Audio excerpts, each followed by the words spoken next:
Hi అందరికీ. నేను మైసూర్లో ఆదివాసీలను కలిశాను. వీళ్ళు సహజ సిద్ధమైన హెయిర్ ఆయిల్ని తయారు చేస్తున్నారు.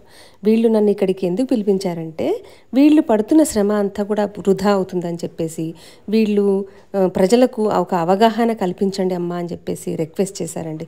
అందుకోసం అని చెప్పేసి నేను నా పెద్ద కొడుకు చంద్రకాంత్ కలిసి వచ్చాము. ఆల్రెడీ మేము వీళ్ళ వెబ్సైట్లో సెర్చ్ చేసే వచ్చాము. అంటే వీళ్ళు చెప్తుందంతా నిజమా కాదా లైవ్లో చూద్దామని చెప్పేసి వచ్చానమాట. సో చాలా జెన్యున్గా ఉంది. ఒక నమ్మకం అంటూ ఏర్పడింది. ప్రకృతిలో మనకు తెలియని ఎన్నో ఔషధ గుణాలు ఉన్న మొక్కలు ఉన్నాయి. కానీ మనకు అవి అందుబాటులో ఉండక వాటిని ఎట్లా వాడాలో కూడా మనకు తెలియక అవి మనకు నిరుపయోగంగా ఉంటున్నాయి. చిన్న చిన్న ఆయుర్వేద చిట్కాలే మనము ఇంట్లో చేసుకోలేకపోతున్నాము. అలాంటిది 108 రకాల వనమూలికలను అడవిలో సేకరించి మన కోసం కష్టపడి తయారు చేస్తున్నారు వీళ్ళు. అదే నిసర్గ హెయిర్ ఆయిల్. వీళ్ళ వెబ్సైట్ డీటెయిల్స్, ఫోన్ నెంబర్స్ అన్నీ కూడా డిస్క్రిప్షన్లో మెన్షన్ చేస్తాను. చెక్ చేయండి, ఆర్డర్ పెట్టుకోండి. Thank you.